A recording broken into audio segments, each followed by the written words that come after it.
Hey guys, welcome to the first session of Machine Learning Inception program. Before we start, okay, let's just greet and see who is online. And once the count is above 10 people, we can start the session. And also, I have some announcements to make for you guys, so I will be making them right now. Okay, so just greet and then I will be making the announcements and then we will be starting with the session. Okay, so let's see who is online.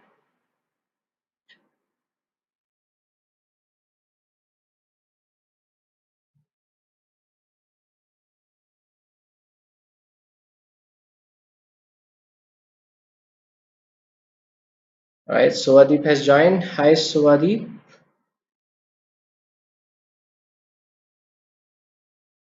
All right, five people. That's great.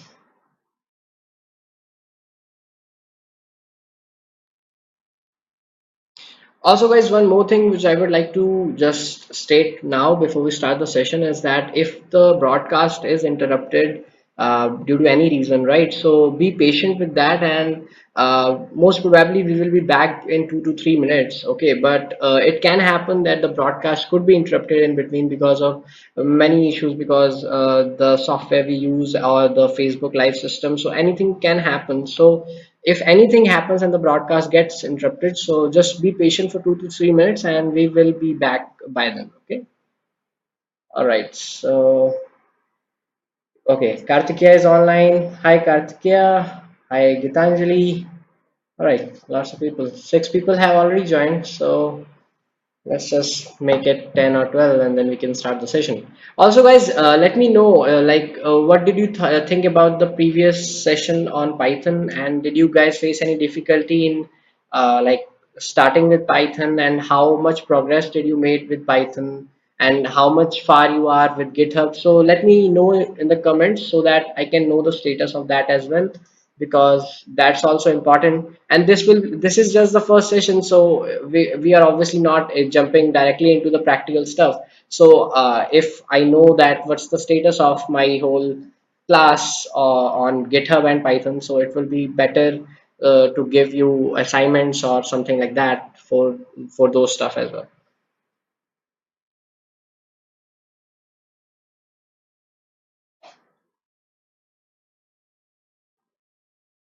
Okay, Sujit says hello. Hi, Sujit. Okay, all right, 8 people.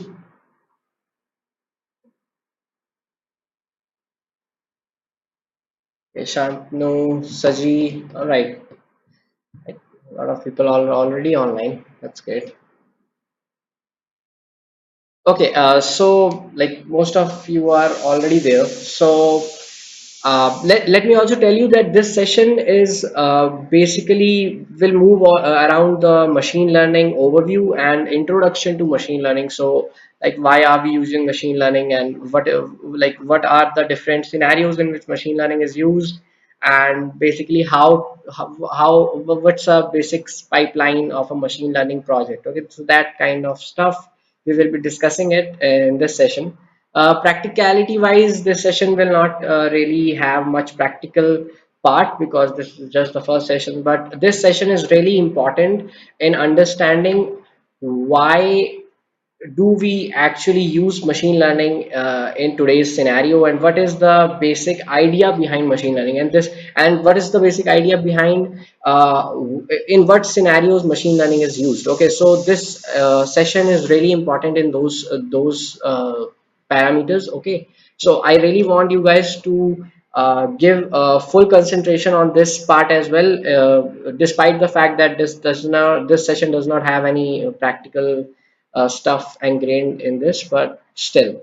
Okay, all right, Gitanjali says a bit forget, I need to go with details. Okay, so okay, so Gitanjali, are you not able to pick up GitHub like the GitHub platform very well, or what is really bothering you with the GitHub sessions? All right, so Vadeep says Python till looping and GitHub yet to cover portion of the option. No, no problem. So Vadeep, take your time, because we will be actually covering the practical part after this weekend only. So in this weekend we only be actually covering the theoretical part. The practical part actually comes from next weekend. All right, Shantanu is saying Python is completed, it's the Lambda functions and so on. That's great, Shantanu. I think, okay, so yeah, at the functional programming part, that's good. That's good actually, because we will be actually using till there only. After that, not much stuff is required in Python for machine learning projects actually. All right. Okay, all right. All right, guys, so let's start with the session. Okay, and before that, let me tell you one thing that we will be also having the Q&A session as well as the mentoring session. So the combined Q&A plus mentoring session is on some day during the weekdays, okay, in this week.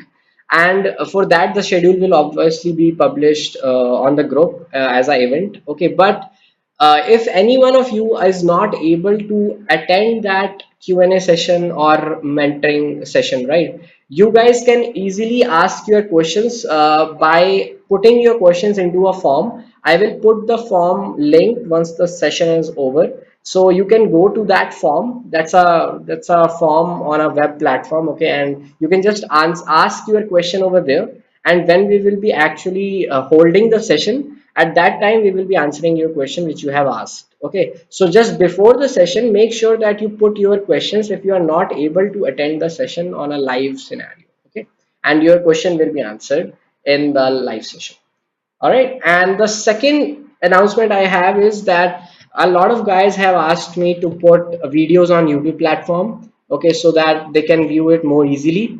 But obviously, as you guys know that this is a paid course, so obviously we wouldn't be able to put it publicly. So we are actually putting the videos privately, and we are actually using Google Class platform, okay, Google Classroom platform, so that you can easily go through the full course and you can watch the videos on YouTube. All right, so but there's a small requirement from you guys that I need your email IDs with which I can give you access to all those YouTube videos. Okay, so only those guys are able to watch those videos with whom like whose email I actually register with those videos. Okay, so just I will be also putting a link to another form in which you are required to put your email so that I can give you access to those videos. Okay, so just do that. So two forms, one is for Q&A and mentoring session for you to ask your questions if you are not able to attend the session in a live scenario, and the second form is for you guys to actually give me your email IDs so that I can add you on the YouTube videos so that you can watch these videos on the YouTube platform as well. Okay. All right. So now let's get started with today's session. Okay. Now let's first see what are the topics which we will be going to discuss today in today's session. All right. So here are the topics. So these are the topics which we are going to actually go through one by one in today's session. So the first topic is obviously why do we use machine learning, and the second topic will be what is machine learning. Okay, third will be different ways of machine with which machine learning can be used. Fourth will be how accurately machine learning can be. So how, like, what are the results and how accurate in today's real world scenario machine learning can be, and if not, and what basically limits the accuracy of machine learning. Okay, and the fifth part will be how to do machine learning in a overview scenario. Okay, in a very high level overview. Okay. All right, so let's get started with the first topic, which is why do we use machine learning actually? Okay, all right, let me just,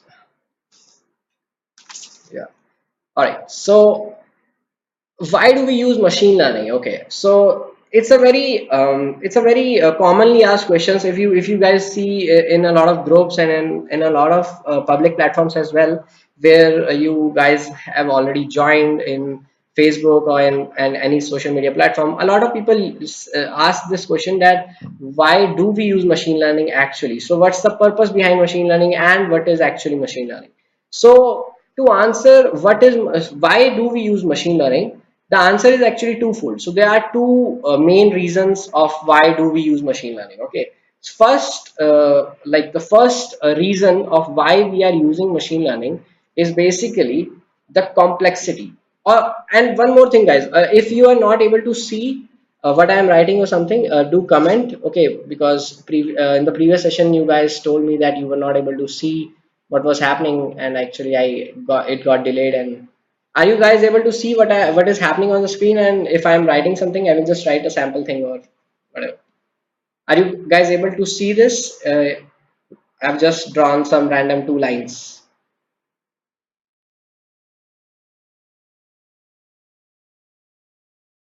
All right, so I think you guys are able to see this. So let me just erase them. Okay, so I was saying that why do we actually use machine learning? So the reason behind why we use machine learning is actually twofold. So the first reason of why do we use machine learning is basically of the reason complexity. Okay, so a lot of problems which exist in today's world are really complex and they cannot be actually directly solved using a human made algorithm. Okay, so you cannot directly solve a problem by just telling a human being or telling a developer that you should develop an algorithm for this problem and they will be able to solve it. For example, let me give you a very simple example of this scenario which I am talking about. Okay, so let me just write the complexity is the first reason why we use machine learning. All right, and the simple example which I can give you of this scenario, let's say you have two variables a and b. Okay, and you what you want is you want to determine the relationship between a and b variable. Okay, now obviously you are given values of a and b as well. Okay, now you are given, let's say, 8 values of a and b. So for each value of a you have a corresponding value of b. Now let's say the values are for a, when a is 2, b is 108. All right, when a is 6, it's 110. When a is 8, it's 125. Okay, actually I will just like write only 4 values, makes much more sense. So it's 138. So you can see that for 4 values of a you have corresponding 4 values of b. Now if someone says that can you tell me what's the relationship between a and b, right, what will you do? You can simply actually draw these values on a like 2D axis, right, and you can say this axis belongs to a, this axis belongs to b. All right, and you can just draw the values. Okay, so for a equals to 2, the value is 108. All right, so this is the value. Okay, for a is equals to 6, the value is 110, so maybe this one, right? Then for a is equals to 8, it's I think 125. All right, this one maybe, right? And for a is equals to 9, it is 138. Okay, so till now it's fine, it's all right, and you have got the relationship. So you will say the some relationship is somewhat linear, not exactly linear, but you will say this relationship is somewhat linear, whatever. Okay, and you will say, okay, I can maybe draw a line and I can maybe tell you what's the relationship in exact form. And now if someone asks you, okay, now can you tell me the value of b when a is equals to, for example, 5? Okay, so using the relationship which you have defined, okay, at this step, okay, you can say, all right, if this is the relationship, then whenever the value of a is 5, okay, the value of b should be somewhat here on the line, right? So this is the scenario which will be typically happening if someone gives you a similar example. But you can easily see that in this situation, the number of variables on which b was dependent, so b was dependent on only one variable a, right? So there was only one variable on which b the variable b was actually dependent.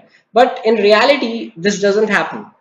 In reality, actually what happens is you have a variable which you want to predict the value of. So that variable could be anything. That variable could be temperature on a given day, okay, or that variable could be price of a given stock on a given day, right? Or that variable can be your number of number of vegetables which are being sold in the supermarket on a on a given day, right? So that variable can be anything, and you can easily speculate that this variable will not be actually dependent upon just single variable. So these variables are actually dependent upon tens or actually hundreds of different variables, right? So in that scenario, it's not actually possible manually, okay, to determine the relationship between the output variable, which is your variable b, right, and the input variables. So in this case, the input variable was just a single variable, which was a.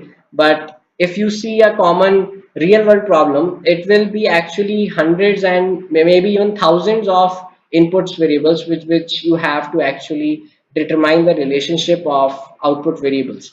So you can easily see that it's not possible in a very for a human to do this analysis, right? So because of this, we need machine learning so that machine can themselves find out the patterns, the relationship between different variables and different actually your values, okay, in your data, right? And then you can actually use that relationship or whatever you say, model or whatever you say, okay, then you can use that model to actually predict the values of for the variables for which you weren't given the output value at the first time, okay. So now I told you that there are two reasons for which you use machine learning, right? First is complexity, as we just saw. Second point, which most of the people actually don't tell, right? And actually they kind of assume that it's implicit, or it's like it's general knowledge, but it's not actually. So the second reason is actually scalability. Okay, second reason is scalability, and this is actually a very huge reason for which we use machine learning. So what I mean by scalability when I say that we use machine learning for scalability is that, once again, so let's take the example of email classification. So this is a very standard and sample example of like how to use machine learning and like what's classification and machine learning. We will come to the classification part, where that what is classification and machine learning. But uh, if we see the scenario of classifying an email as a as a not spam and a spam, right? So in that scenario, you can easily see that we can easily classify every email which we get as a as a not spam or a spam, right? So I can easily actually see every email which I'm getting, and I can say, okay, this is a spam and this is not a spam, right? So complexity is not much of a issue in this example actually. So it's not that I cannot do this thing on my own, okay. It's that there are a lot of emails which I get daily, right? And I don't have the time with which I can actually classify each email as a spam or a not spam, and like categorize them into two different categories. I don't have the time for that, okay. So to scale the process and to speedify this process, what I do is I actually teach the machine, or I teach the computer, okay, to classify email as a spam or a not spam automatically. And whenever I receive another email, I can just automatically classify it as a spam or a not spam, okay. And so this is an example of scalability because of which we use actually machine learning, okay. We can easily classify emails on our own as well, but we don't have the time. We have to scale that process so that we can do other things, and we can actually perform other useful and productive tasks. So for this task, we use machine learning. So the example was of email classification, okay.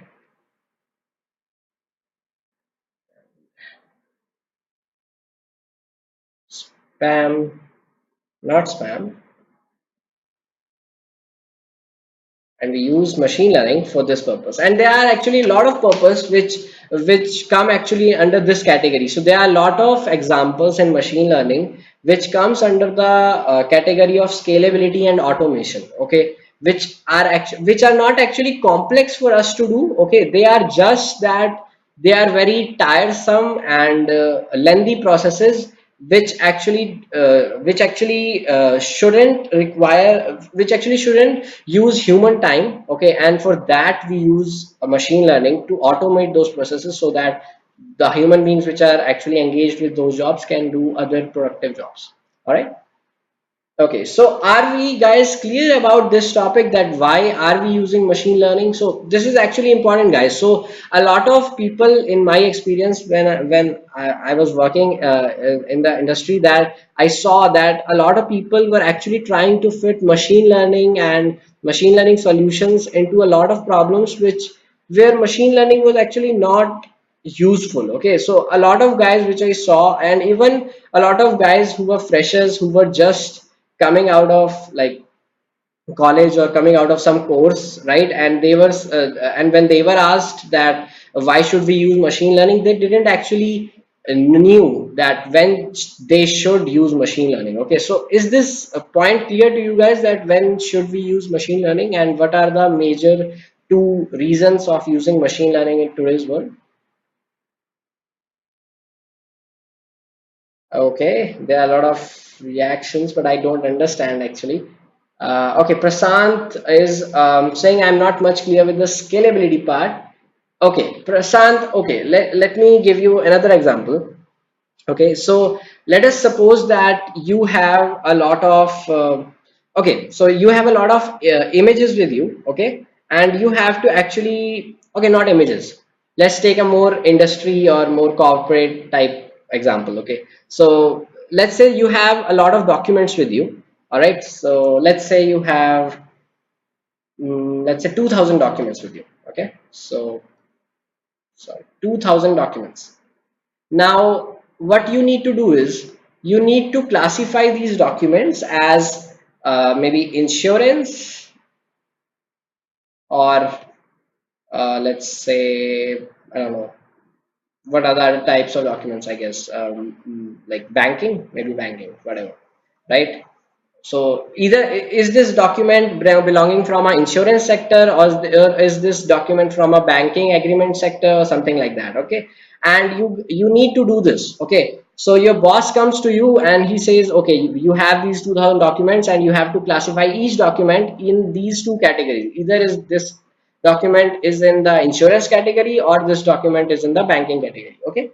So now you have two options, okay. Either you can do this manually, okay, which will take you actually a lot of days, okay, and it will be a tiresome and a very boring job for you to do, okay. Or what you can do is you can take the help of machine learning, with which you can create a model, okay, which in which you can actually put these 2000 documents, right, and it will classify each document for you and tell you that which document belongs to which category. So that's what I'm talking about in this scalability point, that machine learning is used at a lot of points when the problem is like not actually complex for a human to do, but it requires a lot of time which the humans don't have, okay. So they automate that process using machine learning. So you can also say that scalability point is actually talking about automation.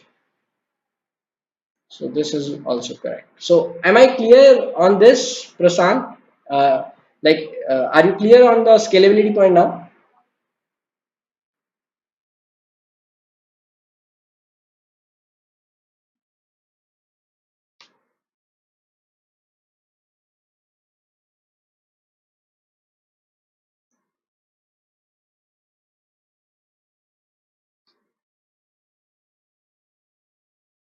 Okay, all right. I think Prasant will comment in just a bit. I think there's a delay as well, so I don't get your replies as soon as you I don't think you get my messages as soon as I say them.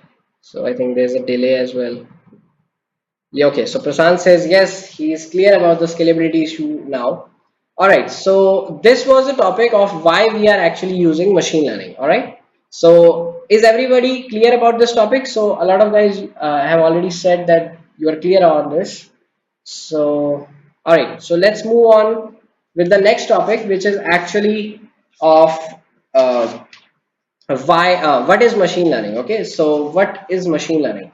And before actually we are going to that topic, I would also like to tell you in a more technical format, okay, what is, why do we use machine learning? And this is something you will like hear a lot of guys telling online, which are actually quite experienced with machine learning. So I think you guys should also hear it in a more technical formatted document definition as well. So the reason why we are using machine learning is that some problems have such a high computation like solution space, okay, that it's not possible for a human being to actually find all the possible solutions to that problem. Okay, so let me just write this down, that machine learning, okay, is used in scenarios where the problem is actually the solution space of the problem. So solution space of the problem is too high. And by solution space, I mean to say that the solutions which can be present for that problem are is too high. So there are like thousands of solutions which can be allotted to that problem, okay, but the optimal solution is just one or two, okay, in that solution space. So to find that optimal solution out of that huge solution space, that's the process of machine learning, and that cannot be actually done manually. Okay, so this is the statement which you guys will hear a lot when you will be actually talking with someone who is quite experienced and quite technical in this machine learning domain. So if someone says solution space and high computational solution space, or high search space, okay, don't get confused. They just mean that the complexity of the problem is too huge to solve manually. Okay, all right, so let's move on to the next topic, which is actually what is machine learning. Okay, all right, let me just switch my notes. All right, so we saw the example of A and B variable, right? So I just explained you the why do we use machine learning topic with the example of A and B. Now let's extend on that example only, because it will make it you easier to understand this process as well. That when we talked about A and B variables, right? So the A variable in the previous example was the type of input variable, okay? So this is input variable, and B is actually an output variable. Okay, so this is actually an output variable. Now, but what does it have to do with what is machine learning? So why I am telling you this is because this is a common what I can say notation. Okay, and in the place of A, actually we use X. Okay, so we don't actually say A, we say X, and in the place of B we use Y. Okay, so you guys need to remember this, that all the input variables on which our output variables are dependent on, right? So they are denoted by X, and the output variable is which is basically computed using the input variables, is actually represented as Y. All right. Now that we are clear on what is X and what is Y, and they are input variable and output variable, now let's move on to the question that what is machine learning, and like how is it solving the problem which we defined in the previous section of why do we use machine learning. Okay, so let's say a simple scenario that which we talked about in the previous section is that we are creating models, right? We are trying to find the relationship. Okay, we are trying to find the relationship between the output variable and the input variable, right? So we can easily say that y is equals to f of x, right, plus some constant. Okay, let's say c. Okay, now what do I mean by this? We when we write y is equals to f of x plus c, we are just saying that y is a function of x plus some constant. Okay, so y has some relationship with x. Okay, or x can actually, if you have x, you can actually determine y. That's what we are trying to represent with this equation which I just wrote on the right side, right? Now, let's go a little bit ahead and see that what is happening in machine learning. Okay, this is obvious and this is not machine learning. This is obviously common sense, right? This is not machine learning. What machine learning does is actually it helps us find this f. So it helps us in estimating this f. Okay, so this f is the real world relationship between the x, the input variables, and the y, the output variables. So let's say a simple scenario, so simple example would be whether there will be a rainfall on some given day or not. Okay, so rainfall, will there be a rainfall or not on some given day? Okay, now to determine this, we will have a lot of variables on our hand. So we will have the variables like whether there was a rainfall on the prior day to that day or not, what was the temperature on the date, or what was the temperature on the previous day to that day on which we are talking about, whether there will be rain or not. Okay, and we will also be having a lot of other variables like humidity, dew, whatever, right? We will be having a lot of other variables. So all those variables will be actually like treated as input variables because they will be helping us to find out whether there will be rain or not. Okay, so presenting it in a more formal manner, what we can say is that our x or our input variables will be something like temperature. Okay, and I'm just making it a very simple problem. Obviously it's not that simple, but I'm just for explanation purposes I'm making it a very simple problem.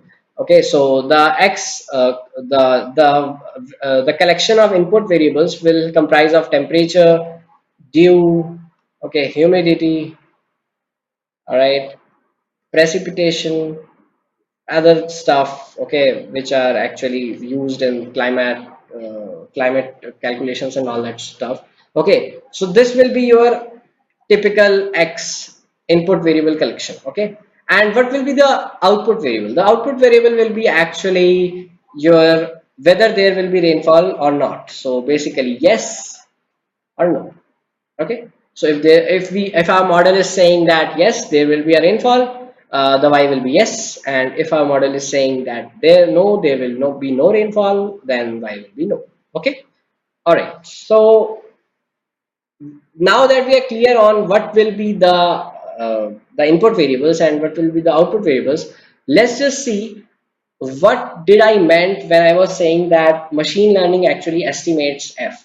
So in this case, to estimate to actually to get to the value of y, okay, there is some function, okay, there is some real world function which actually affects whether there will be rain or not. Okay, so this is a function which will actually give you the correct answer. So if you will put all these values, all these x's in this area, right, so you will get a very correct y. Okay, but this is the true function which we don't know. Okay, which we are trying to estimate using machine learning techniques and all that stuff, right? So this is the function which we don't know. This is an unknown function, and it's always an unknown function. Okay, your machine learning part is always about this function only every time. Okay, now when we say that we are trying to estimate this function using machine learning, what we are actually saying is we will be actually approximating this function and we will be representing that by f dash. F dash will be very similar to f, okay, but it will not be f. Okay, because obviously if it will be f, then it will give the perfect answer, but as we all know that that cannot be possible. Okay, because, and I will show you after this point that why is it not possible that f, the estimate of f which we are actually calculating, will not be actually equal to the true f. Okay, true function with which the x and y are actually related. Okay, we will see why this happens, that they cannot be actually equal. But what we try to do using machine learning is we try to as closely approximate this f, okay, sorry, this f, okay, the real f, as closely as we can. Okay, now let's move on to the part where I actually said that this function is actually unknown. Okay, so this function is unknown because obviously what we are given from the starting of the problem. So when you had this problem of to determine whether there will be rain or not on a particular day, obviously what did you do, what did you had in your hand? You had the output variables. So for all the previous data which you had with you, you had the value whether there was a rain on that day or not, and you had all the possible input variables values. So what was the temperature on that day, humidity on that day, etc, etc, etc. So okay, so you had all the x and y values, but nobody actually gave you the actual relationship between these two. Okay, because if they would have given you the exact relationship between x and y, why would you even bother to find out what's the relationship between x and y, right? Do you guys understand this stuff? So this is really important to understand the concept in this format, because if you understand what I'm saying regarding what is machine learning in this format, you will be clear in most of the machine learning problems which you will face during your time on data science and all these problems. So am I clear on what is like till this part in this topic, that f is unknown and we are trying to actually as closely estimate f as we can, and that estimate is actually f cap. Are we clear on this? Okay, Shantanu says yes. All right, so how many people are all clear on this? Come on, give me a comment, give me a like, whatever do you want. Just acknowledge that are you clear on this, and if you are not clear, please also tell me what part you are not clear on, because this is really important to understand. Okay, Anjali says she's clear, Anand says yes, he's clear, Saji says yes. All right, okay. All right, Prasant, Ahmad, come on. Are you guys clear on this? Gitanjali. Okay, Prasant says yes. Okay, all right, all right. Okay, Hamad says yes. Okay, so mostly people are clear on this. I still didn't get the answer from Gitanjali, so okay, all right. Okay, Priya says okay, clear. Suvadev say F is the coefficient which measures the unit change in which we can derive using oil. Yeah, actually, Suvadev, you are talking about regression, okay, but we are not actually. Oh, okay. So let me make this thing clear as well. All right, that in this the screen which you have in front of you right now. Okay, so all the things which I have written, they might look similar to I would say regression topic. Okay, if someone has already read about regression analysis or something like that, but I'm just talking generally about what happens in a machine learning algorithm, okay, or what happens when you are trying to do machine learning, and this is general representation of machine learning process. This has nothing to do with regression, okay, because I'm not till now saying that f is linear. Okay, I will go into depth of that topic as well, but for right now, okay, just understand this as a simple function which I have just stated, that this is just a simple function which can be anything. Okay, it can be a linear function, it can be any function. Okay, so this is not exactly what regression is. Okay, regression is along these lines only, but a little bit more specialized. Okay, so we will cover that topic as well, but right now we are just covering what is machine learning.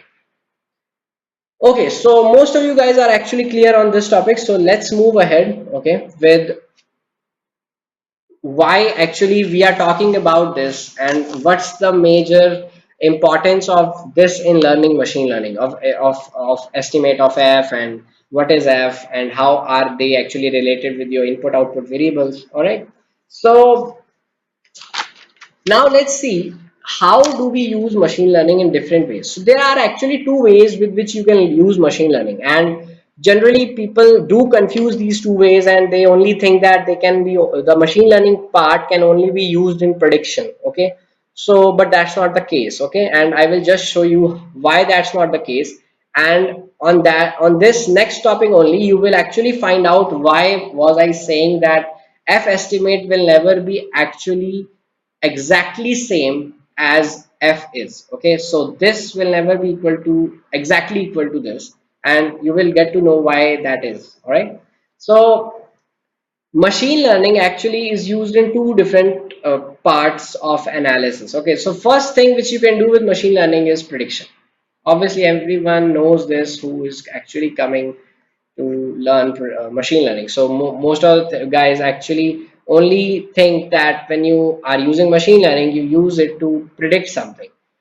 That's not always the case. Okay, because a lot of times actually machine learning can be used to do another type of an analysis as well, and that's called inference. Okay, now I will tell you what these two things mean. Let's just go to the prediction part first and we will see what is happening in prediction and how it's working.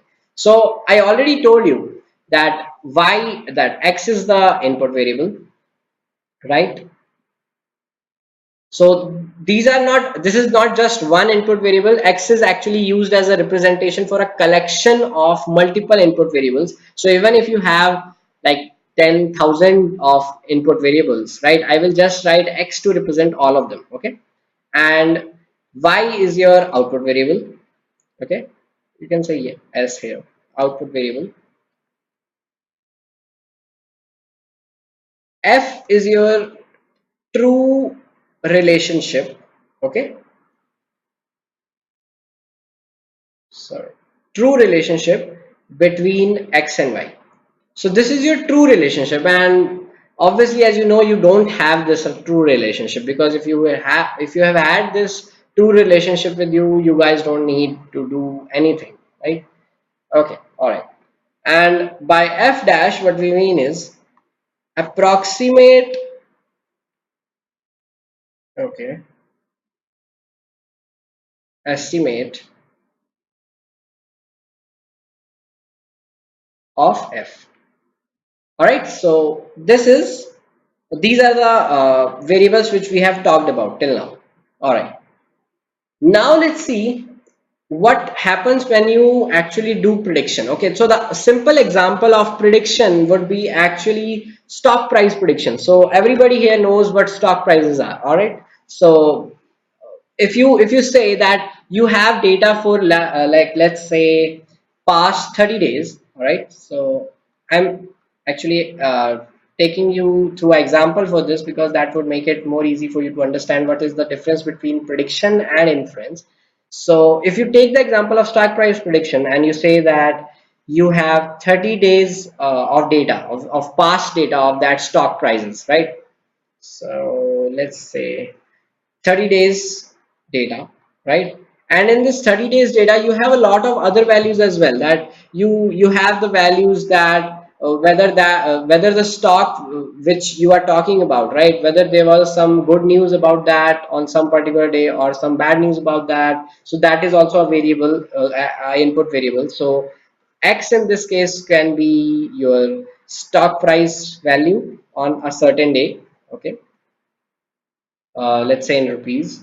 Okay, and it could be what kind of sentiment was around that stock. Okay, so what kind of public sentiment was going on. Okay, whether it was a positive sentiment, whether it was a negative sentiment. Okay, so you have that as well, and you have a lot of other variables in your input variable collection. Okay, now you have Y as the stock price which you want to predict for the future, right? So that's okay.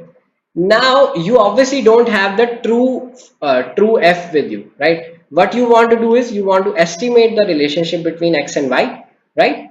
Now, can you guys tell me that are you actually interested in the relationship, or you just want the Y, the stock price which you will predict to be as accurate as possible?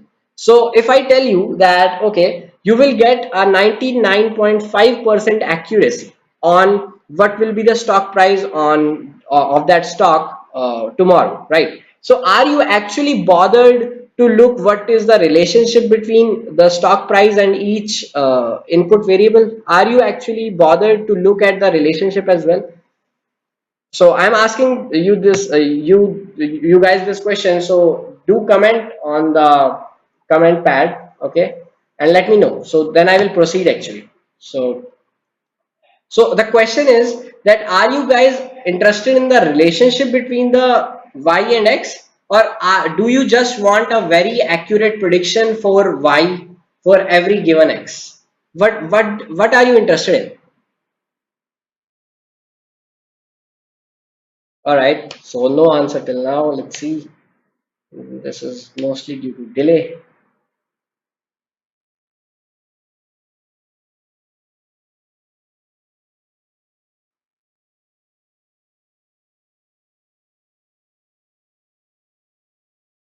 Okay, Shantanu says that you are interested between relationship between X and Y. Okay, all right. Okay, this is going to be interesting actually because okay, all right. Let's get some few answers as well and then we will proceed. So Suvadeep, Shantanu, Priya, Ahmad. All right, come on, answer this question, guys. That are you interested in the relationship or just in the accuracy?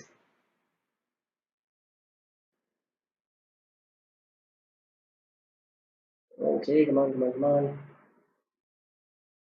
Okay, I will just write the options as well because I think some guys are getting confused that was the question. So option A is you guys can be interested in the relationship, okay, or you are just interested in the accuracy. So A or B, come on, tell me.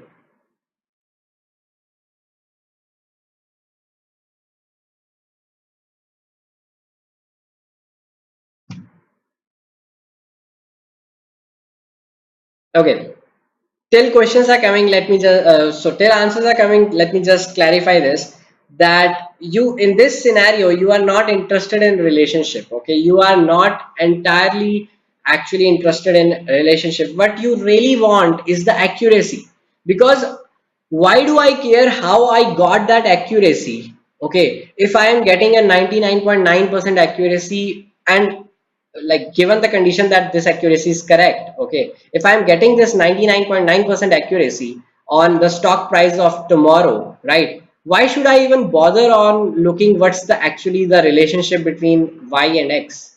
I am just curious about the stock price of tomorrow because that will make me rich, right? Are you getting this? So prediction is the type of machine learning we actually do when we are just interested in the accuracy by which we can actually predict the output variable. Okay, that's the area where we actually use the prediction kind of machine learning. Okay, now there is another type of use case which we actually do, and that is inference. Okay, in inference what we are actually looking for is the relationship. Okay, so now let me give you an example. The example is actually regarding advertisement budget of a company. Okay, so let's suppose there's a company and the company actually wants to advertise. Okay, now they have the advertisement data with them. Okay, so a company wants to do advertisement, right, and they have the advertisement data with them, and they also know what like they have three channels of advertisements. Okay, so they have TV, they have newspaper, and let's say they have social media, whatever, right? And they also have the data with the past data with which they can actually analyze which advertisement platform did how much well in terms of sales and profitability. Okay, now they would actually want to know the relationship between sales and different modes of advertisement, right? They would want to know the relationship between each parameter and the sales output variable. So output variable will obviously be sales, right? So that is sales. So they would want to know the relationship with which is happening, which is actually present between the sales and the different types of advertisement platforms they are using, because then when they have this relationship, right, they can easily actually modify the amount of budget which is actually allocated to each of these platforms. So let's say they are actually using $30,000 yearly, okay, on on your TV advertisement, and they are actually using, for example, $15,000, right, on newspaper, and they are just using $5,000, okay, on social media, right? Now when they analyze and they find the relationships, they find that for TV, right, for the TV platform, the relationship is actually constant. So it doesn't really matter how much money they spend on the TV platform. Okay, the sales are not actually boosted using the TV platform advertisements, and they see that the relationship between the sales output variable and the social media platform advertisement budget. Okay, they see that this relationship is actually exponential. So even if they spend even if they increase a little bit of this budget, right, they will find a huge sales increase, okay, in their sales data, right? So now they can actually easily increase the social media budget, and they can easily decrease the TV advertisement budget, right? So but this is only possible when they are not treating their model or the relationship which they got from the machine learning process as a black box. So in this step, the model is not treated as a black box, because it is used to answer a lot of other questions as well, which are the part of the analysis which they are doing. Okay, so model is not treated as a black box.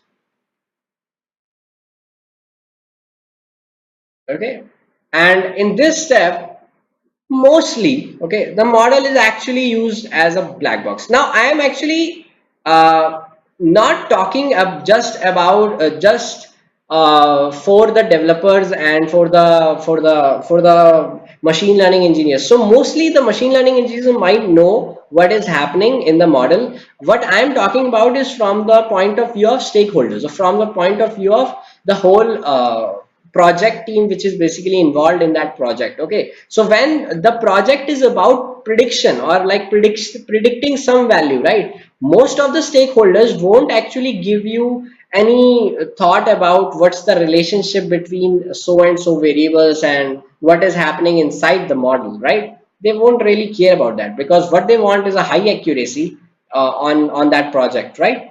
But when they are actually using it from an inference point of view, or when the inference is actually the case study which is happening, right? So at that point, the stakeholders which are involved, so the management which is involved, or the other teams which are involved, okay, they will actually ask you that what is the relationship between so and so variables, why are you saying that the relationship is so and so, and have do all the variables actually affect your output variables, or do some variables have no effect on some on your output variables, such kind of questions. Okay, so at that point you actually need to know the relationship very well between the output variables and the input variables.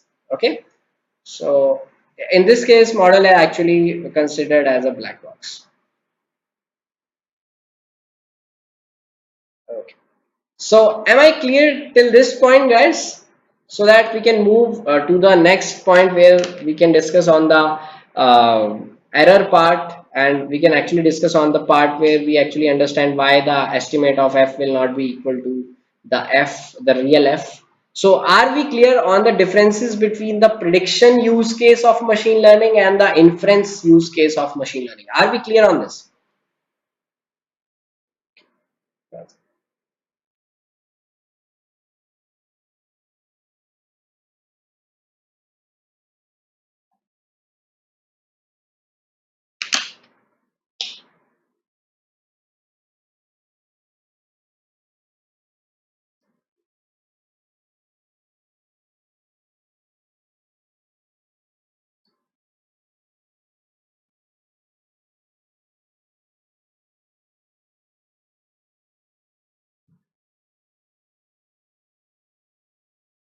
Okay, so guys, do acknowledge. Okay, I am waiting for your responses. Only then I can actually move ahead. Because if you guys have any doubt about this difference between what is the use case of prediction and what is the use case of inference, you should really ask me now, because this is really important. Okay, and like whenever you will be going to interview, or your or for your interview calls in different job scenarios, right? Either it could be a startup or a corporate type of industry or whatever, right?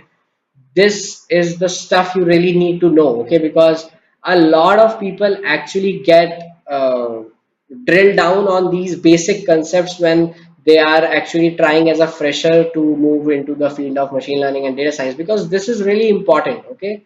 You guys must know the differences between these typical use cases. Only then you can be able to apply machine learning in the most appropriate manner. Other, because you won't be actually getting a very standard type of problems, as I even mentioned in my bootcamp series, that most of the companies actually work on very custom problems which they are trying to solve using machine learning. And you need to know the differences between a lot of typical use cases which happen in machine learning. Only then you can be able to solve those custom problems, okay? So are we clear on the differences between prediction and inference?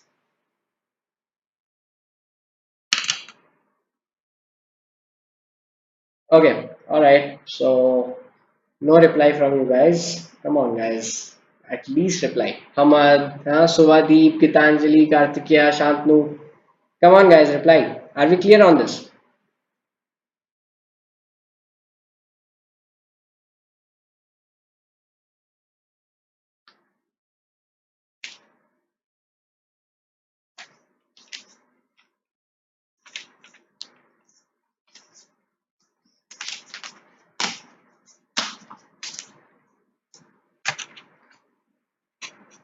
All right. So, okay.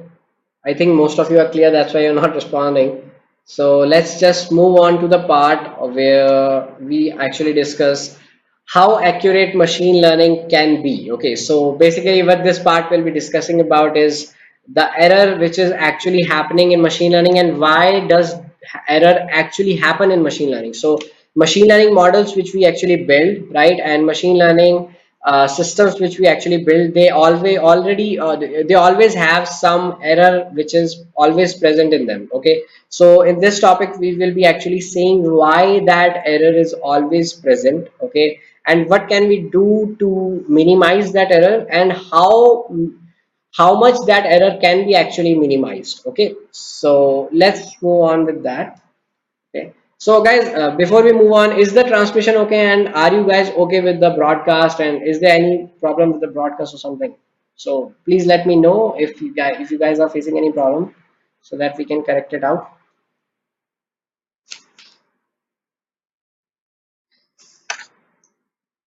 Okay. So let's start with the error part, and my statement that f is not never actually a perfect estimate of f. Okay, so f cap, sorry, the estimate of f is never a perfect estimate of the real function f. Okay, so let's just write this line. So okay,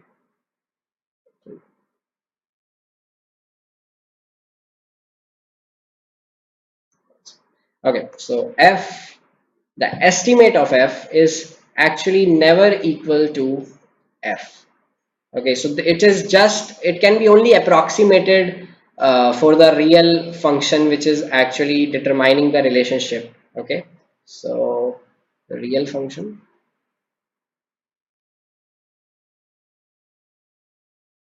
estimate.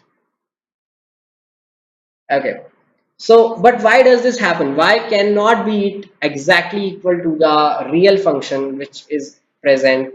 Okay, which actually defines the relationship between the input variables and the output variables, right? So the reason behind that is, when we discussed about the equation which actually represents the relationship between the input variables and output variables, I told you that the relationship is something like y is equals to f of x, right, plus c, right?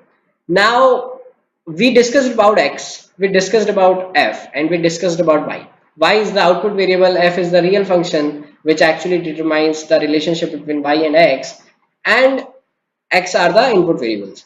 But we didn't see what C was. Okay, so the C is the error. Okay, this is the random error which actually happens due to a lot of reasons. Okay, so it can happen due to the reasons which in which we are actually not able to capture the variable which are actually also causing Y to change. Okay, so we actually basically left out some variables, some input variables which are also affecting the value of Y. It can also happen because of the reason that some variables which actually, or some reasons which actually cause the change in Y, or which affects the value of Y, cannot be actually measured. So they cannot be even measured. All right. So like for example, for in medical purposes, right, when we are actually trying to find out which medicine will be actually best for some kind of patients, right, a lot of variables can be measured, right? So the temperature of the person and the condition of the person and all that stuff can be measured. But it can also happen, right, that the effect of the medicine, right, or the like or the efficiency of the medicine is actually also dependent upon how happy that person is, or how how how much good mood in the is the person in actually. All right.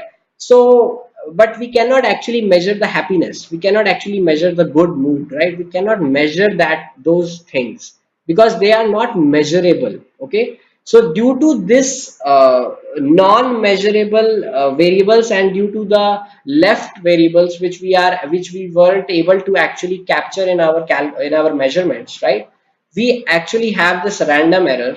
Okay, and the Y is actually a function of this random error as well. Okay, so is this clear? All right, so because the real so the Y, okay, which is also a function of random error, right, when we are trying to estimate, Y,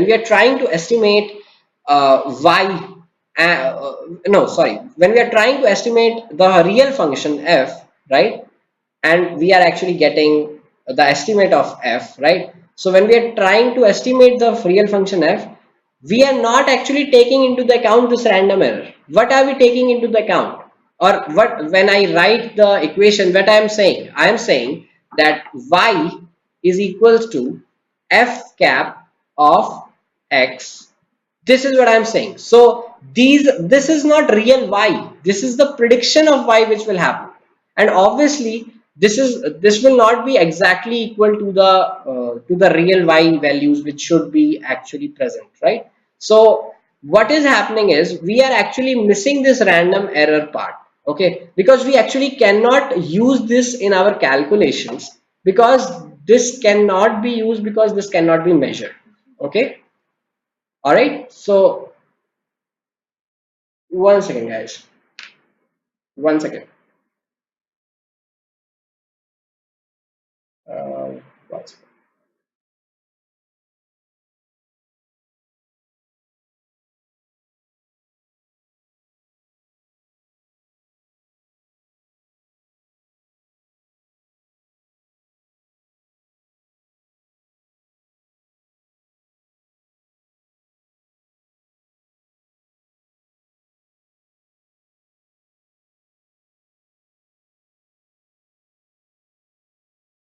Okay, so let's see.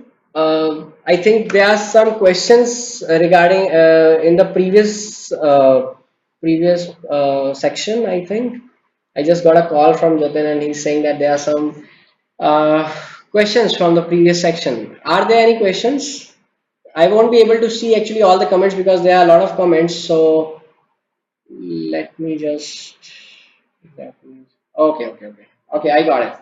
Okay, so Fahim and Anand was saying that they were not able to understand the black box concept exactly. All right, that is okay. All right.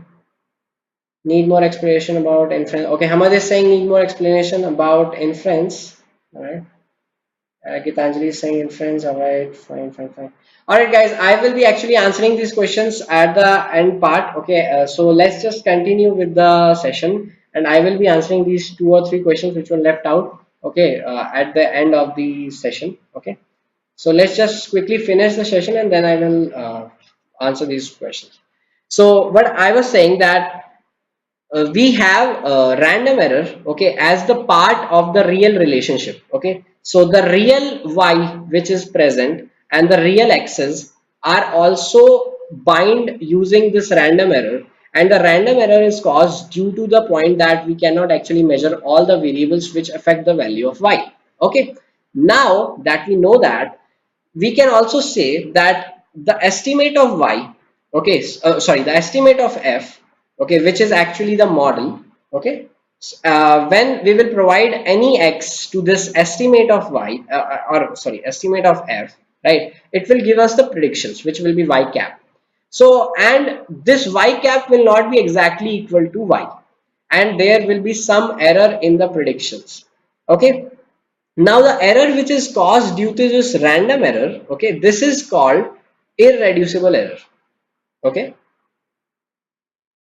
because this error cannot be reduced any further, because we cannot measure the variables which are causing this error, right, or we cannot we actually left out some variables which we actually don't know about, and we are not able to recall which variables are they which actually affect the value of y. Okay, so in both of these cases we cannot actually control what will be happening. Okay, so this error is termed as irreducible error. We cannot reduce this error any further.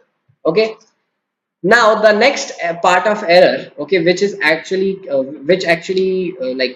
which is the second part of the error which makes up the total error in in the machine learning accuracy, is due to this part.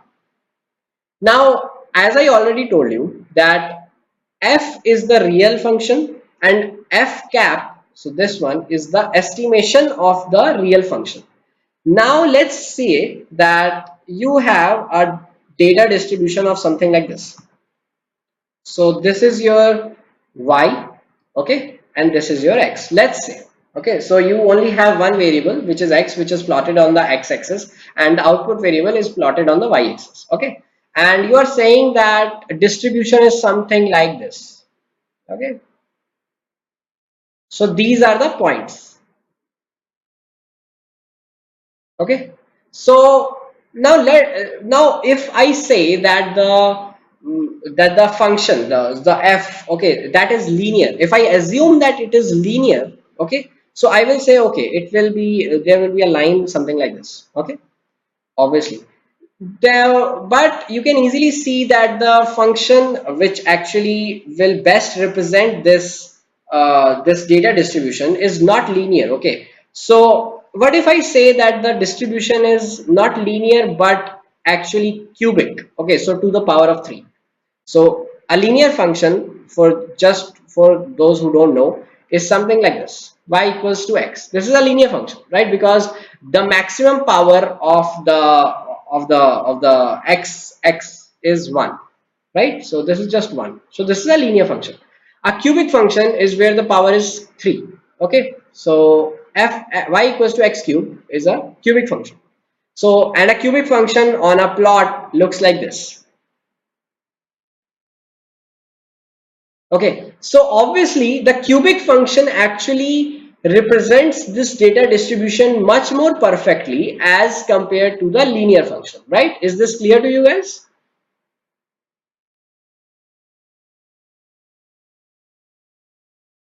So guys, I would need a response from you guys that is this clear to you guys that the cubic function actually represents a better form of this data distribution rather than the linear function. Linear, yeah, linear function, yes.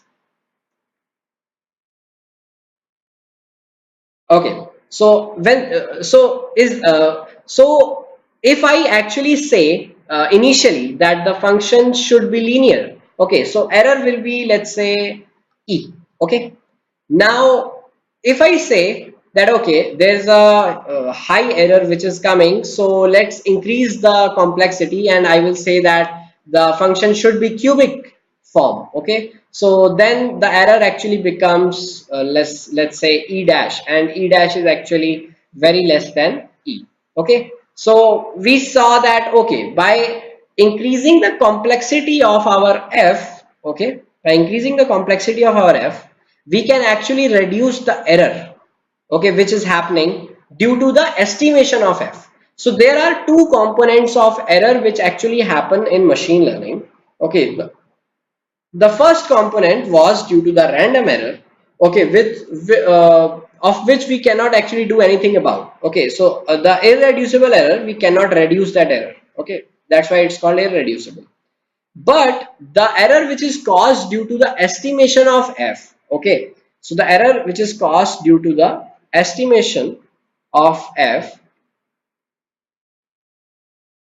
okay, this is called reducible error, because we can reduce this error by choosing a much more better form of function which is more close to the real function which is actually determining the relationship between y and x's. Okay, is this clear? So there are two components of error, and the total error of machine learning algorithms, so the error will be defined as your reducible error plus your irreducible error.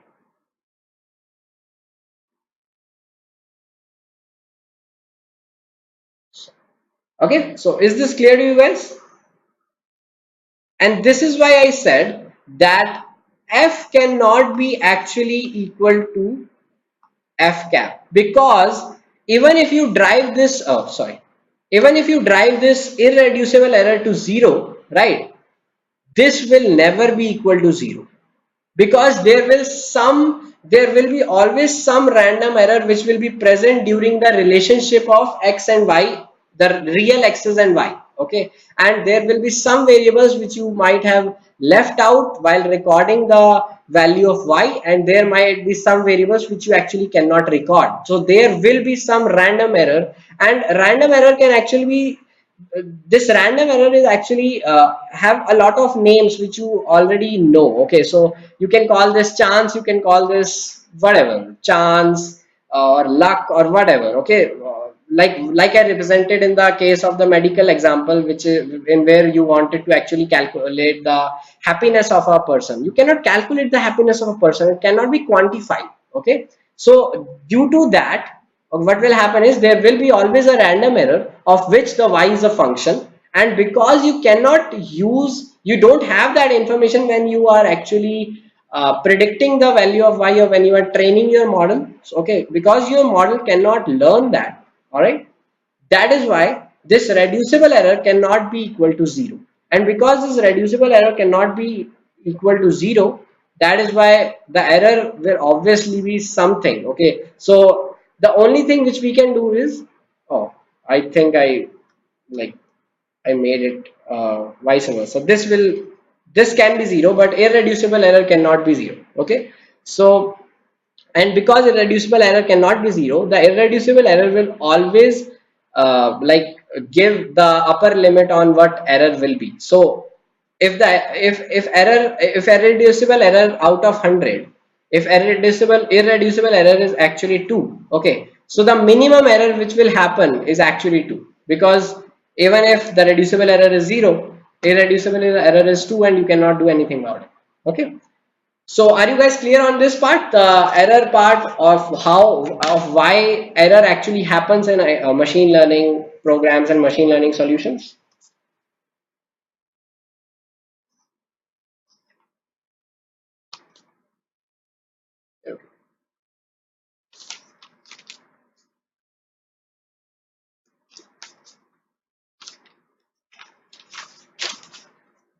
All right. Okay. So now let's just see quickly that how to actually perform machine learning in a kind of in the terms of the values and in terms of the notations which we actually saw. Okay, and then I will actually take up the questions which we missed out earlier. Okay, so let's just see the two things which you have with you when you are actually starting with any machine learning problem is you have the data with you. Oh my God. Okay, you have the data with you. Okay, so data. Okay, and the second thing which you actually have with you is the machine learning algorithm. Okay, so we actually machine learning algorithm is slightly non-technical term. The technical term for that will be learning technique. Okay, so and when we will be moving ahead in our future lectures or future sessions, right, I will be actually demonstrating more on what's actually a learning method or learning technique. Okay, so let's just write this as a learning method. Okay, so you have these two things. All right, now what do you do is you split the data into two parts. Okay, the first part is actually training data. Okay, what do I mean by training data is you use this training data, okay, to estimate the f. Okay, so the function which we are trying to estimate, we try to estimate that using the training data. So what we do is we apply the learning method on the training data, and as a result what we get is we get the estimate of f.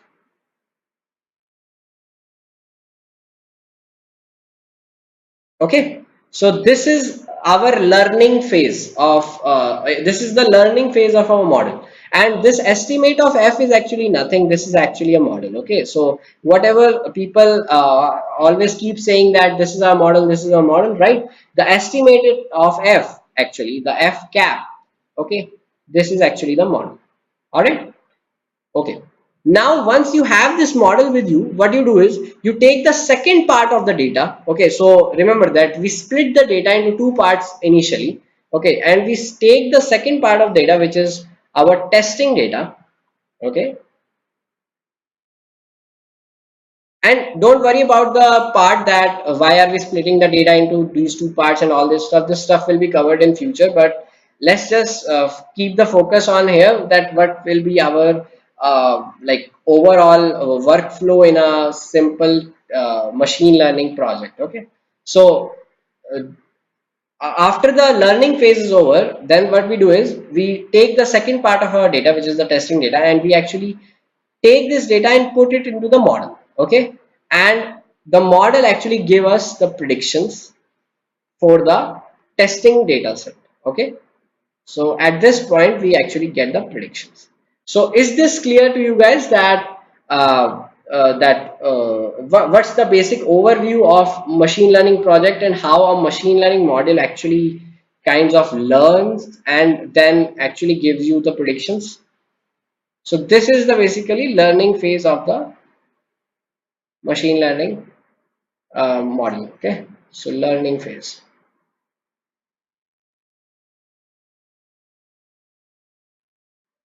All right. So is there any doubt on this part? If there is any doubt, please let me know. Okay, because again, this is really important. You guys really need to understand what's the basic overview, because these things will really help you once you understand the nitty-gritty details of machine learning algorithms and techniques. Now, believe me, this is what will actually give you hindrance if you are not able to understand these basics part, because basics are the key in the machine learning domain. Okay. All right, so Saji says clear, Shantanu is clear, Hamad is clear on this, Prasant is clear. That's great. So mostly most of the people are clear on this. Uh, I think Gitanjali asked a question previously that examples of irreducible error. Okay, examples of irreducible error. So Gitanjali, as I mentioned, one example which I already mentioned is in the case of the medical history, right? So like you cannot actually measure the happiness of the patient, as I said, right? Another example which you can take is, for example, in your stock price prediction problem, right? In that problem, let's see that you have a lot of data regarding the stock prices and previous stock previous stock prices of the same stock, and also about the market sentiment and all those things, right? But still there will be some things which you will not be able to capture. For example, you will not be able to capture all the small things which are happening regarding that stock all over the world. Okay, so there might be some fire in some country, in some small factory of that company, of which the stock you are looking at, right? So there can be that, but it might happen that you won't be able to capture that data, but that data will surely most probably affect the price of the stock, right? It could happen, right? But most probably it might be possible that you won't be able to capture that data when you are building your model, right? So this is also one example of irreducible error, that obviously that variable was that area was sorry, that variable was uh, what I can say, measurable, right? You can measure that was there any hazard or any calamity or any tragedy regarding that company or regarding that stock, right? But what happened was you were not able to do that because obviously you cannot actually capture all the data which is affecting your output variable. That is just not possible, because if you can do that, then you will be able to build a perfect machine learning model. But till now it's not been possible, because it is just not possible to capture all the data regarding our output variable which you are trying to predict, because we don't know what we are trying to capture. We can only anticipate, we can only speculate, okay, that this data will be useful, or this variable should be measured, or this variable should affect the value of our output variable. But how can you be so sure that you know that the list is exhaustive, that okay, this is the list and this is the exhaustive list of all the variables which will actually affect the value of y? You cannot be so sure, right? Because there can be some other thing as well, and you might not be able to capture that.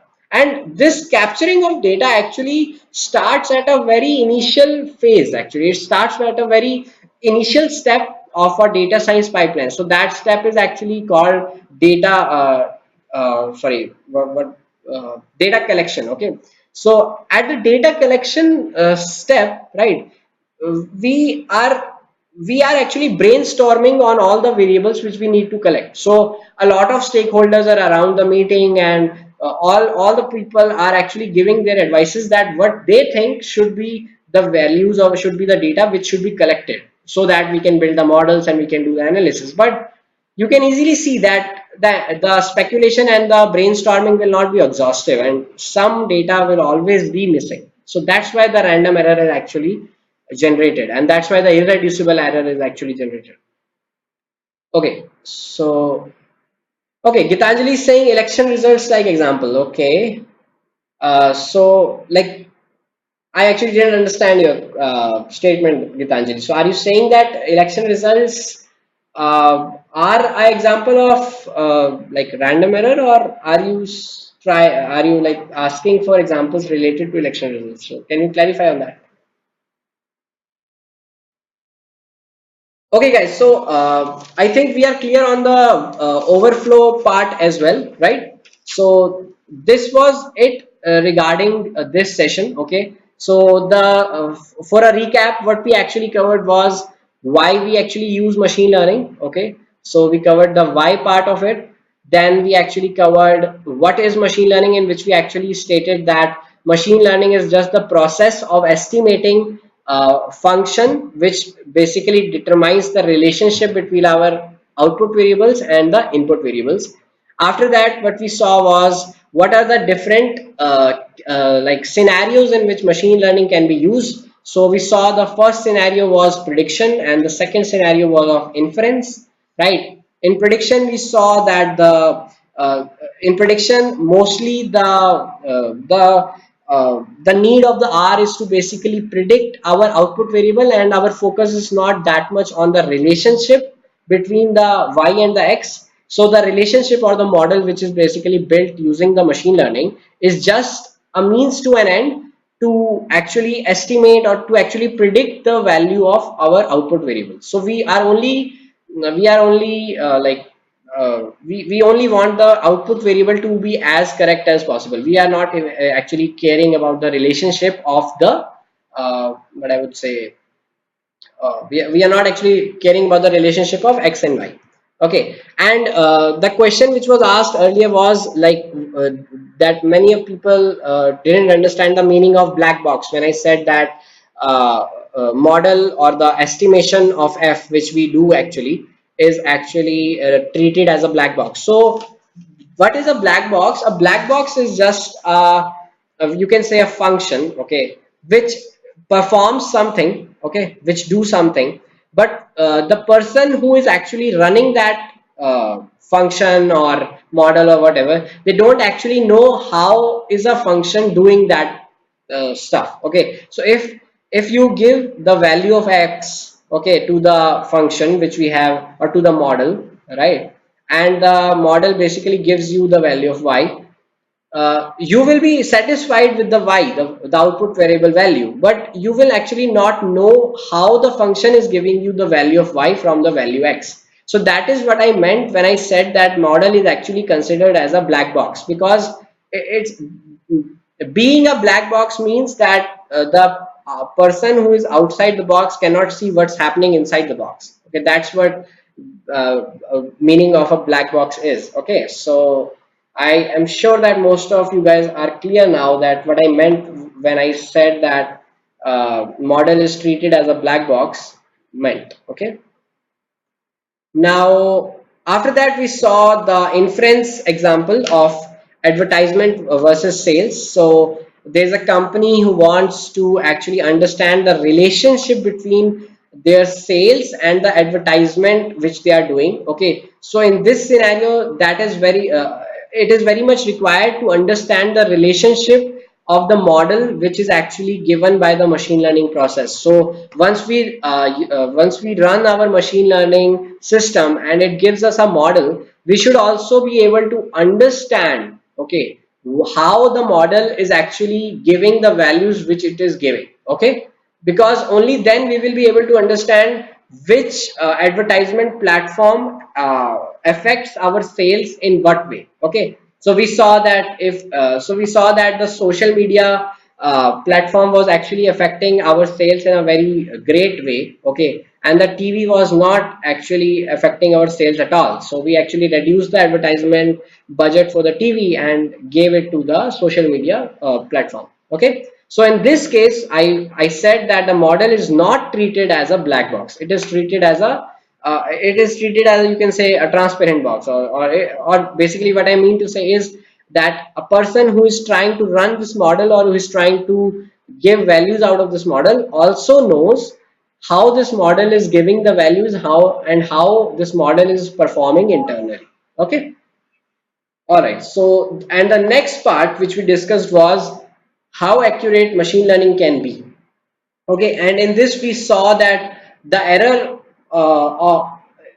in the machine learning systems is basically comprised of two parts, and out of these two parts, the first part is irreducible error, which is due to the random error part. Okay, and the second is due to the reducible error, which is due to the estimation of function. So if we can only control the estimation of function part, right, we cannot control the random error part. So the error which we can only reduce is the reducible error, and the irreducible error which is actually caused due to the random error is not reducible at all, and this irreducible error actually gives us the limit of our overall error or overall accuracy in our machine learning systems. Okay.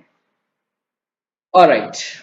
Then after that, we saw the overall or the overview of the machine learning pipeline, and how from data we actually go to the predictions stage. Okay. So we are taking the data, we are splitting it to training data, and then we are applying our learning methodologies on these training data. Okay. And after that, what we get as a result is the estimate of f, which we also call model, and then we apply some chunk of data which we didn't actually use in our training process, which we actually call testing data.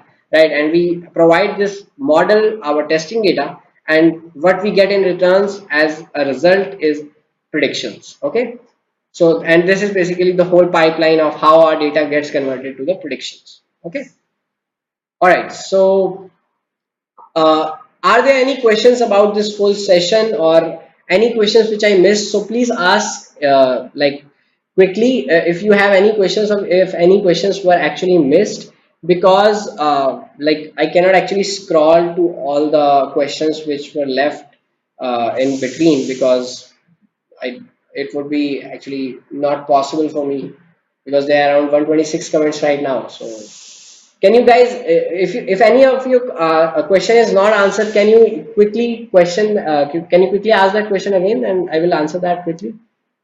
Okay, and okay, Anand is saying, okay, he's clear. Shanti is saying clear. Okay, Prasant is saying, what exactly does the learning method contains? Okay, Prasant, that's a great question actually, and I was actually hoping that somebody would ask this question to me.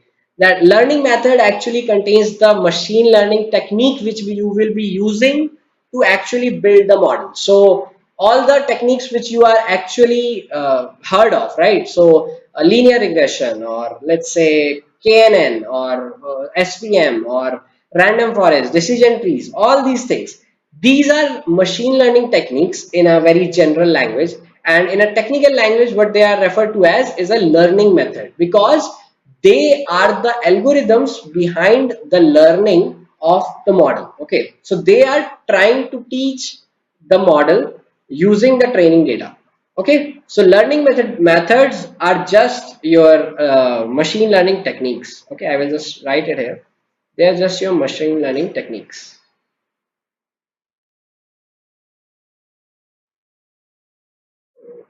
All right. All right, and Prasant is also saying that, okay, tell me about random error. Okay, sure. Priya is saying, is C a function or a constant? Okay, so Priya, C is actually, let me just write it here. Where we, yeah. Okay. So the random error part, which we actually refer to as C, is basically a constant, okay, which is actually have a mean of 0. So this part actually has a mean of 0. Okay, so for some observations, right, this is in a positive range, right, and is for some observations this is in negative range, right, and if you sum up all these values, right, and you take a mean of it, or you take an average of it, it will be 0. Okay, so I and the C for each observation is basically a standard value or constant value, which you will have. All right, so is this clear, Priya? Now coming back to the Prasant question, Prasant is also telling that please tell me more about the random error. So I think Prasant, I already just did to Priya as well, that the random error is actually a value which is recorded for each observation, right? And for each observation, right? If you sum it up for all the observations, right? For some observations, the random error is actually positive, and for some it is negative, right? And when you sum it all up for all the observations which you have in your data set, right, the random error mean will be 0. Okay, so this is all about the random error part, okay, which you guys should know right now. Okay, this is most of it. Okay, don't get too much deep into this, because that's not of any use.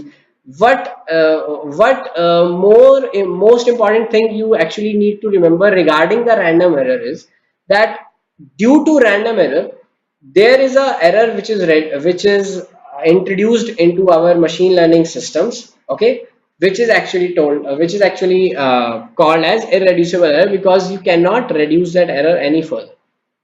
Okay, Priya is saying then C must be, yeah, that is, C is actually normally distributed, but let's just don't go there, because right now I am trying to keep this as simple as possible because of the first session, and I really want you guys to understand the majority of the portions which I'm trying to make you understand. Okay, so But yes, that C, the random error is actually normally distributed. Yes. Okay.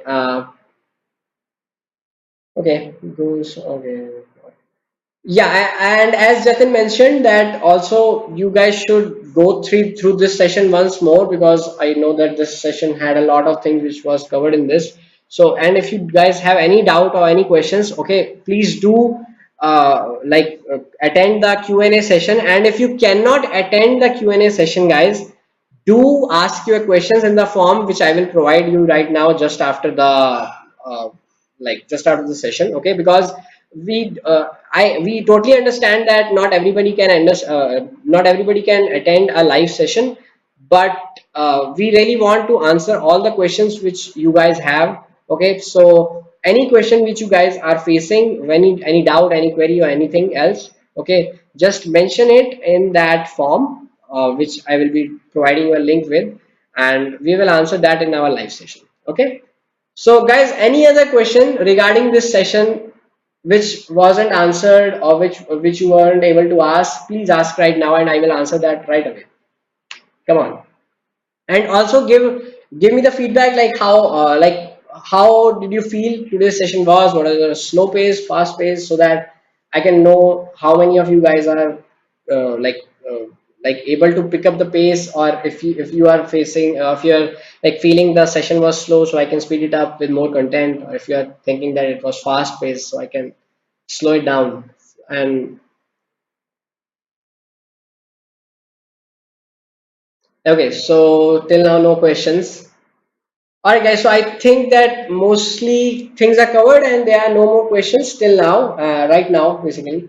So if there are any more questions, right, just do mention that in the form. Uh, uh, if you cannot actually attend the session, and if you can attend the session, that would be great. Do attend the session on the schedule which we will be mentioning.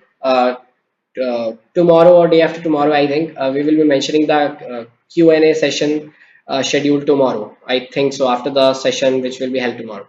Okay. All right. So Prasant said that understood the concepts clearly, and the comments transmission is very slow. Yeah, Prasant, I know that the comments transmission is very slow. Actually, there's around 10-second delay in the comments session. So comments transmission. So yeah, that's a problem we got to deal with. Okay.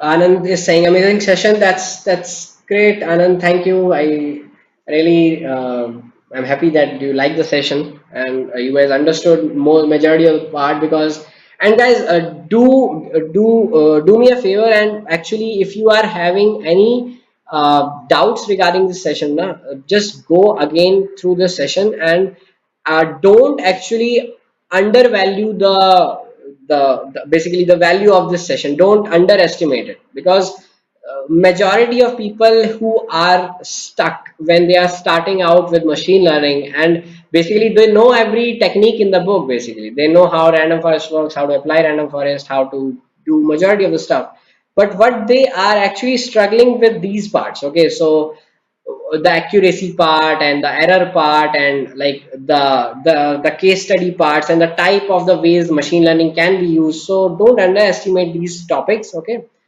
try to again, if you are having any conceptual doubt in this session, do again watch this session and ask me.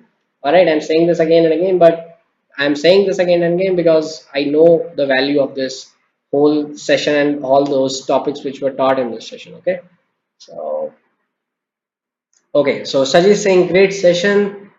Priya is saying, in the application of machine learning, is it possible to apply ML in fine arts like music and dance? Priya, yes, it is possible actually, but because music and fine arts are actually a very infinite kind of field. So we will have to very specific in what scenario we are trying to actually apply this. Okay, but one case study I think I can point you out to is I think it was a Google demo. Okay, so there was some application which was recently developed by Google on their platform. It was regarding something. It was regarding something like if you play a piano, right? So if you play a piano on the screen, right? So it will automatically, I think, correct your tune, or it will automatically recognize what you are trying to play and it will play it for you. It was something like that. I'm not exactly clear on the application because I didn't actually use it. It was told to me by a friend of mine, so that's why I'm saying it to you. I will search it though, and I will give you a link to that, so you can take a look at that as well. It is a very actually really interesting application of machine learning. I kind of found it to be fascinating when it was told to me by a friend. But yes, we can use machine learning in this fine art. So one more example I can tell you in music will be of recommendation engines. So a lot of recommendation engines, right, today, right, in your music applications actually use machine learning, okay, to recommend songs and to recommend music tracks to the user, okay, so as to increase their efficiency and to uh, increase their overall accuracy on recommendation of good songs to the user. Okay, so that's application which I know of in music. In dance, I'm sorry, I actually don't know any application in dance field, but I'm sure that as we are moving ahead with this machine learning era, right, we will be seeing a lot of applications in that field as well. Okay. All right, Shantanu says, nice session. Really enjoyed the detailed basic explanation. That's great, Shantanu. Actually, I really wanted to explain this basic things in a lot of details because uh, these are really important stuff, and a lot of online training sessions which I have saw, actually they are really detailed in the terms of techniques and all, but these basic concepts are a little bit undervalued, so I wanted to do them justice, and that's why I actually went on to such a detail in these topics. Okay, Priya is saying okay, thank you. That's no problem, Priya. Okay, so guys, I think that's all of it, right? And there are no more questions, right? So I will see you tomorrow at the same time, 8 p.m. for the tomorrow's session. Okay, and I will also be providing you a link for the both the forms which I was talking about. Okay, so please fill those forms. For one will be for the question and answer, and the second will be for the email ID which I need from you to give you the access to the YouTube videos. Okay, all right, guys. So good night, and I will see you in the tomorrow's session.